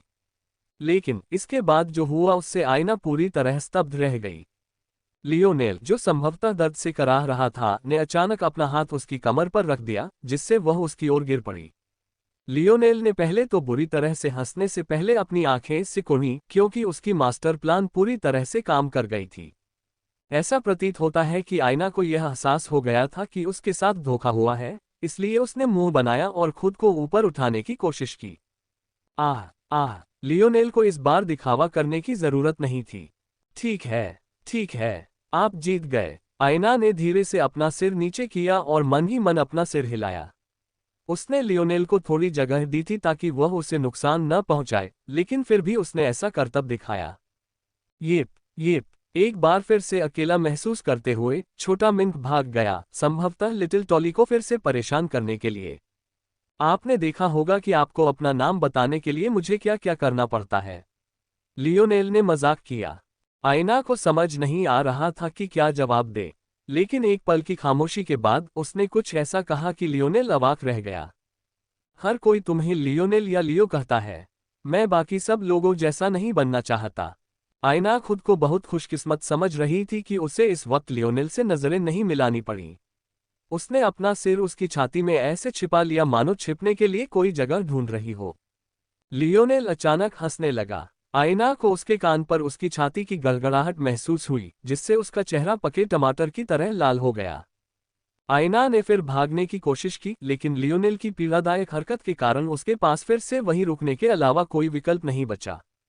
लियोनेल की हंसी थम गई, उसके चेहरे पर मुस्कान आ गई। उसका हाथ आयना के बालों में फिर रहा था, सेब की खुशबू उसकी नाक में गुदगुदी कर रही थी। तुम मेरे लिए कभी भी बाकी लोगों की तरह नहीं होगे। लियोनेल मुस्कुराया। एक पल के लिए उसे लगा कि उसके शरीर में दर्द इतना भी बुरा नहीं था। दोनों चुपचाप लेटे रहे। दरअसल लियोनेल लगभग सपनों के एक और दौर में खो गया था। अगर उसका मन तरोताजा न होता और वह आयना की कमर को अपनी बाहों में समेटे हुए महसूस करने का भरपूर आनंद न ले रहा होता, तो शायद वह फिर से सो जाता। लियोनेल की बातें सुनकर आयना की अकड़न धीरे धीरे गायब हो गई। उसका हाथ उसके सीने पर सिर के साथ पड़ा था। वह एक खामोश, उमड़ती हुई मिठास महसूस करने से खुद को रोक नहीं पाए। क्या आपको लगता है कि पृथ्वी ठीक रहेगी? सवाल पूछने के बाद आयना को भी थोड़ी हैरानी हुई। उसे पृथ्वी से कोई लगाव नहीं था। उसके लिए पृथ्वी का बचना या न बचना कोई मायने नहीं रखता था। उसे तो बस अपने बदले की चिंता थी।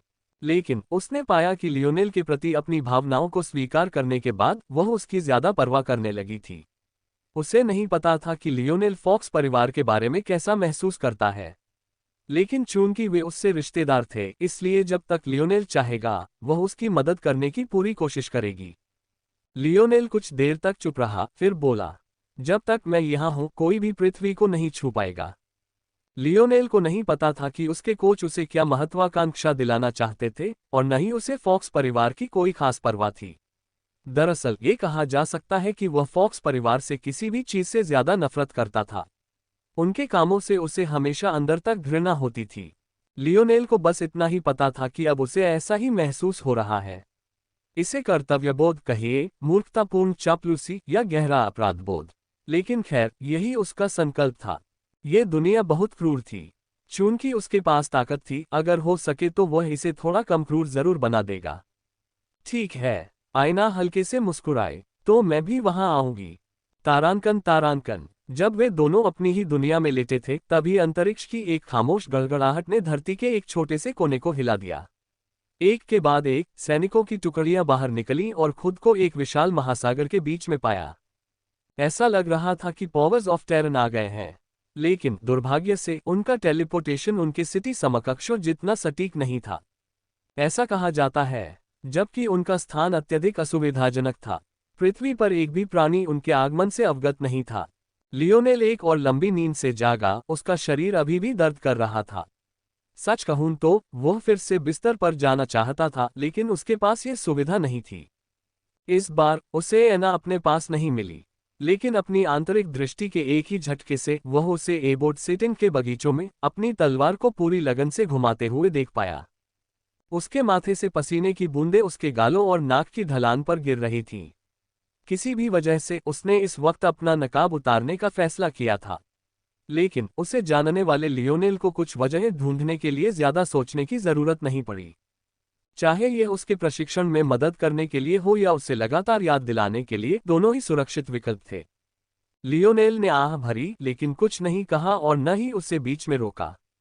सिहरते हुए उसने खुद को ऊपर धकेला और आखिरकार अपना ध्यान बाहरी दुनिया की ओर लगाया। चूंकि वह बेहोश हो चुका था, उसे पता ही नहीं था कि वह कहाँ है। सच कहूं तो उसने आईना पर भरोसा किया था कि वह खंडित घन को सुरक्षित जगह पर रख देगी और अब तक जांच नहीं की थी।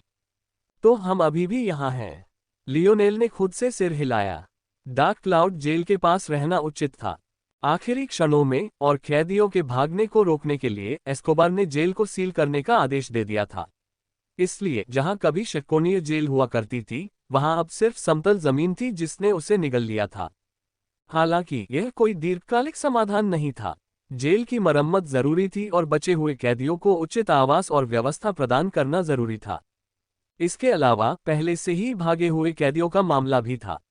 हालांकि उन सभी के पास कलाई घड़ियां थीं, लेकिन तकनीक के बिना इसका इस्तेमाल करना मुश्किल था। इसके अलावा लियोनेल को लग रहा था कि टेरन का असली मकसद कैदी थे।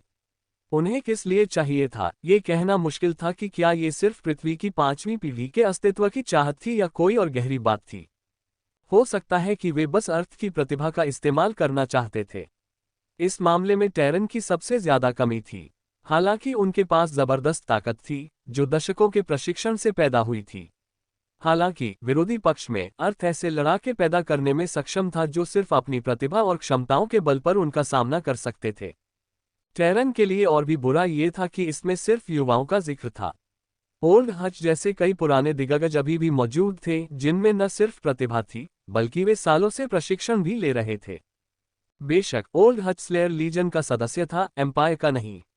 लेकिन अगर एम्पायर का ऐसा कोई अस्तित्व नहीं होता, तो क्या स्लेयर लीजन बहुत पहले ही अपना विद्रोह नहीं जीत लेते? लियोनेल को भी लग रहा था कि एम्पायर भी इतना आसान नहीं था। जैसा कि कहा गया है, इनमें से किसी ने भी उसे यह महसूस करने से नहीं रोका कि उसे सावधान रहना चाहिए। लियोनेल अचानक खंडित घन के भीतर से गायब हो गया। अल्पविराम। नूह और जेसिका खंडित घन की ओर चल पड़े। उनके बाहरी रूप रंग से कोई अंदाजा भी नहीं लगा सकता था कि कुछ दिन पहले ही जेसिका नूह की जान बचाने के लिए चिल्ला रही थी। इस बारे में बात करना तो दूर, वे दोनों ऐसे दिखावा कर रहे थे जैसे ऐसा कुछ हुआ ही न हो। इससे पहले कि वे ये समझ पाते कि उन्हें दरवाजा खटखटाना चाहिए या बस इंतजार करना चाहिए, लियोनेल उनके सामने आ गया। सच कहूं तो मौजूदा लियोनेल ज्यादा अच्छा नहीं लग रहा था। उसका चेहरा अभी भी पीला सा पीला था, जो उसके सामान्य स्वस्थ तन से बिल्कुल अलग था। इसके अलावा इस समय वह बिल्कुल भी अच्छा नहीं लग रहा था। और तो और, उसने कमीज नहीं पहनी थी, उसने पायजामा पहना हुआ था जो ऐसा लग रहा था मानो किसी भी पल उसके कूल्हों से फिसल जाएगा। यदि वह इतना बीमार न दिखता तो कोई यह सोचता कि वह किसी साम्राज्य के राजकुमार और कनिष्ठ प्रधानमंत्री का स्वागत करने के बजाय पुरुषों के अंडरवियर की मॉडलिंग करने की तैयारी कर रहा है। हालांकि लियोनेल को इसकी परवाह नहीं थी। जैसा कि उम्मीद थी, स्वेट पैंट अभी भी सबसे आरामदायक है। ये गाउन पहनने वाली बात मेरे लिए नहीं है। एक एथलीट के तौर पर लियोनेल अपना ज्यादातर समय स्वेटशर्ट पहनकर बिताते थे। जब भी उन्हें इससे छूट मिलती, वे रॉयल ब्लू अकादमी की वर्दी पहनना बिल्कुल छोड़ देते थे।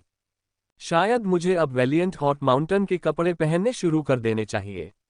उनकी पैंटें खास तौर पर आरामदायक लग रही थीं, परिवार के गहनों के लिए काफी जगह थी। बात तो यह है कि आयना कितने बच्चे चाहती है। मुझे उससे पूछना चाहिए। दूसरी तरफ से सोचने पर यह बच्चों को जन्म देने के लिए बिल्कुल भी सही माहौल नहीं है। ऐसा लग रहा था कि लियोनेल पूरी तरह से भूल गया था कि वह स्वयं भी अभी बच्चा है। अगर नोआ और जेसिका को पता होता कि लियोनेल इस वक्त क्या सोच रहा है, तो अंदाजा लगाना मुश्किल होता कि उनकी क्या प्रतिक्रिया होती। उनके चेहरे पर इतने गंभीर भाव थे, फिर भी लियोनेल किसी बेतुकी चीज के बारे में सोच रहा था।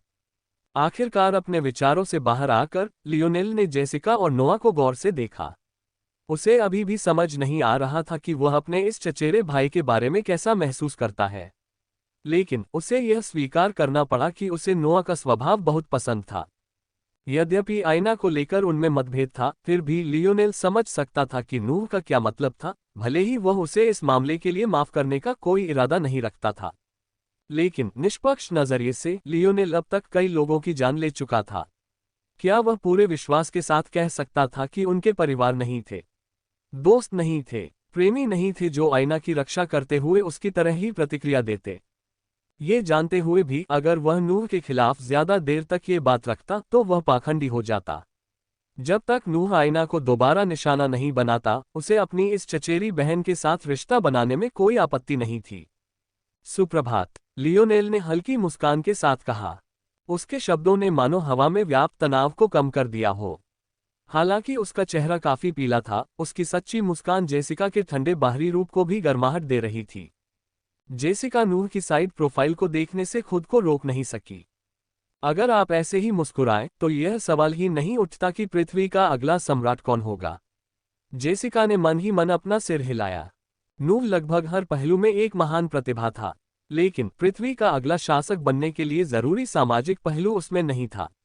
और दुर्भाग्य से उसके पिता भी ऐसे ही थे। गुड मॉर्निंग, नूह ने हल्के से सिर हिलाते हुए कहा। हम आज दो वजहों से आए हैं। पहला इनाम के लिए, लेकिन दूसरा ज्यादा जरूरी है। नूह ने गहरी सांस ली। मैं आपसे अनुरोध करना चाहता हूं कि आप हमारे साथ राजधानी तक आएं। लियोनेल ये शब्द सुनकर रुक गया। राजधानी जा रहे हो, ये शब्द सुनते ही मानो उसके अंदर छिपा हुआ पीटीएसडी खुल गया। अब तक वह जिस भी संगठन में शामिल हुआ था, उसने उसे धोखा देने का कोई न कोई तरीका ढूंढ ही लिया था। हालांकि कैमलॉट के साथ मामला अपने आप सुलझ गया और उसे कुछ अच्छे दोस्त भी मिल गए, लेकिन इससे यह बात नहीं बदली कि एक समय ऐसा भी आया जब दुनिया का लगभग हर कोई उसका सिर भाले पर लटकाना चाहता था, जबकि शुरू से ही उसका एकमात्र उद्देश्य उन सभी को बचाना था। वह ये सोचने से खुद को नहीं रोक पा रहा था कि अगर वह अभी राजधानी गया तो खुद को एक और कम अनुकूल स्थिति में पाएगा। और हकीकत ये थी कि इस समय वह यही आखिरी चीज थी जिससे निपटना चाहता था। लियोनेल अपने परिवार से मिलने के बारे में सोच भी नहीं सकता था। शुरू में तो उसने फॉक्स परिवार को भी ऐसी नज़र से नहीं देखा था। नतीजतन उसने इसे किसी भी अन्य संस्था के निमंत्रण से अलग नहीं माना। इनाम? कैसा इनाम? लियोनेल ने बात टाल दी। जो लोग एक ही युद्ध में एक निश्चित संख्या में पुण्य अर्जित करते हैं, उन्हें एक शाही पेंडेंट मिलता है। आपके प्रदर्शन के लिए आपको एक रूबी शाही पेंडेंट मिलना चाहिए, जिससे आप शाही दादाजी से एक अनुरोध कर सकते हैं। क्या ऐसा है? लियोनेल को शाही पेंडेंट के बारे में पता था। उन्हें इस प्रकार रैंक किया गया था: काला, प्लेटिनम, रूबी और अंत में एमेथिस्ट। सबसे कम भी एक बड़ा सम्मान था जिसके लिए कड़ी मेहनत करनी पड़ती थी। लेकिन उन खतरों को दबाने में लियोनेल की भूमिका को देखते हुए, जो बिना किसी अतिशयोक्ति के पृथ्वी को नष्ट कर सकते थे, उनके लिए रूबी शाही पेंडेंट जीतना कोई आश्चर्य की बात नहीं थी। जहां तक लियोनेल को पता था, जो लोग अतीत में ब्लैक इंपीरियल पेंडेंट अर्जित कर चुके थे, वे राजधानी में अपने लिए आवास बनवाने का अनुरोध कर सकते थे। पृथ्वी के अन्य प्रांतों की तुलना में राजधानी पूरी तरह से अलग स्तर पर थी। पहले तो लियोनेल को लगा था कि वह पहले कभी राजधानी नहीं गया था, लेकिन जब उससे पता चला कि वह एक राजकुमार है, तो उसने अपनी स्वप्न शक्ति का इस्तेमाल करके अपनी यादों को फिर से खंगाला और इस बात को पहचानने में कामयाब रहा कि वह राजधानी गया था। राजधानी में रहने मात्र से ही लोगों की जीवन प्रत्याशा 20 साल तक बढ़ गई। ऐसा सिर्फ इसलिए नहीं था क्योंकि यह सुरक्षित था, बल्कि इसलिए था क्योंकि यहाँ का वातावरण स्वयं मानव शरीर को निरंतर तरोताजा करने में सक्षम था। कहने का तात्पर्य ये था कि सिर्फ काला शाही पेंडेंट ही अतिरिक्त 20 साल की जिंदगी के लायक है। ऐसी उपलब्धि की अहमियत दिखाने के लिए ये काफी होना चाहिए। उस स्थिति में मैं व्हाइट सिटी के अधिकारों का अनुरोध करना चाहता हूँ। नूर की भौहें ऊपर उठ गईं। उसने जेसिका की तरफ देखा तो पाया कि वह भी उतनी ही हैरान थी। यह, नूर ने गला साफ किया। उद्धरण चिन्ह dot dot dot. White city के लिए टायरॉन और डव परिवार ने पहले ही अनुरोध कर लिया था। लियोनेल ने भौहें चढ़ाईं। क्या उसने इंपीरियल पेंडेंट भी कमाया? नूर ने अपना सिर हिलाया। क्या व्हाइट सिटी को अब डव ग्रैंड प्राइम मिनिस्टर परिवार का क्षेत्र माना जाता है? बिल्कुल नहीं। अच्छा, तो फिर मुझे शहर चाहिए, लियोनेल ने संक्षेप में उत्तर दिया। नूर ने लियोनेल की तरफ देखा, ये समझने की कोशिश करते हुए कि उसका नजरिया क्या है। अनजान लोगों के लिए व्हाइट सिटी लगभग एक कृतघ्न काम था। यह उन नागरिकों से भरा हुआ था जो पृथ्वी को गिरते हुए देखने के अलावा और कुछ नहीं चाहते थे। 500 विशिष्ट प्रतिभाओं के साथ भी उसे यकीन था कि टायरॉन इस समय अच्छा समय नहीं बिता रहा होगा। लेकिन डव परिवार के लिए ऐसा कदम उठाना वाजिब था। हालांकि व्हाइट सिटी एक सिरदर्द था, लेकिन इसने एक अवसर भी प्रदान किया। इसने एक पूरी दूसरी दुनिया की संस्कृति को अक्षुण्ण रखा। इसके अलावा ये कैमलॉट पर स्थित था, एक और ऐसी जगह जो व्यावहारिक रूप से एक अप्रयुक्त खजाना थी। इसके अलावा व्हाइट सिटी धन का भी प्रतिनिधित्व करता था। इस समय पृथ्वी को अभी भी आयामी पद्य के मंच पर कदम रखना बाकी था, लेकिन जल्द ही उसे ऐसा करना ही होगा। एक बार वह दिन आ गया तो पृथ्वी की सामान्य मुद्राएं बेकार हो जाएंगी और उन्हें ब्रह्मांड के धन का उपयोग करने के लिए अनुकूलित होना होगा। हालांकि टेरन की स्थिति बहुत कमजोर थी, फिर भी ये पूरे शहर की दौलत थी। इसके अलावा नगर स्वामी व्हाइट के शक्तिशाली होने के कारण व्हाइट शहर अन्य शहरों की तुलना में भी समृद्ध था। कौन जानता था कि उसकी तिजोरियों में कितना धन छिपा है। मानो यह आकर्षण काफी नहीं था, टेरन के सभी शहरों में टेलीपोर्टेशन केंद्र थे। पृथ्वी ने अभी तक ऐसी व्यवस्थाएं स्थापित नहीं की थीं और न ही उनके आगमन से निपटने के लिए कोई कानून थे। लेकिन इसमें कोई संदेह नहीं था कि एक दिन ऐसा आएगा जब पृथ्वी को बाहरी दुनिया के लिए खुद को खोलना होगा। हालांकि यह कदम उठाना खतरनाक था, लेकिन यह एक अवसर भी था। पृथ्वी का आरोही साम्राज्य इतना शक्तिशाली इसलिए बना क्योंकि वह प्राचीन अमेरिका से लेकर प्राचीन यूरोप और प्राचीन एशिया तक पृथ्वी की सैकड़ों हजारों सभ्यताओं की संस्कृतियों को अपने में समाहित करने में सक्षम था। तो अगर पृथ्वी अन्य दुनियाओं की संस्कृतियों को भी आत्मसात करने लगे तो वह कितनी अधिक शक्तिशाली होगी। हालांकि मुख्य समस्या ये थी कि पृथ्वी पर कोई फोर्सक्राफ्ट नहीं था। इसका मतलब था कि उन्हें टेलीपोर्टेशन चैनल बनाने के लिए दूसरों पर निर्भर रहना पड़ता। बेशक पृथ्वी को इस बात की चिंता नहीं थी कि कोई नहीं आएगा। आखिरकार पृथ्वी की प्रतिभा के सामने कौन नहीं चाहेगा कि उसे केक का एक टुकड़ा मिले। लेकिन समस्या यही है, अगर पृथ्वी इन टेलीपोर्टेशन चैनलों को खुद नियंत्रित नहीं करती तो ये ढेर सारी समस्याओं को न्योता दे रहे होते। हालांकि क्या होगा अगर उन्होंने टेरन से पहले से तैयार किए गए इन टेलीपोर्टेशन चैनलों को चुरा लिया? यह संभव था कि टेरन को भी अपने चैनल बनाने के लिए किसी दूसरी दुनिया के व्यापारियों पर निर्भर रहना पड़ता था। लेकिन क्या वे व्यापारी सचमुच अपनी जमीन वापस पाने के लिए धरती पर आ सकते थे? वे कोशिश कर सकते थे, लेकिन यह उनके लिए कारगर होगा या नहीं, यह अभी भी अनिश्चित था।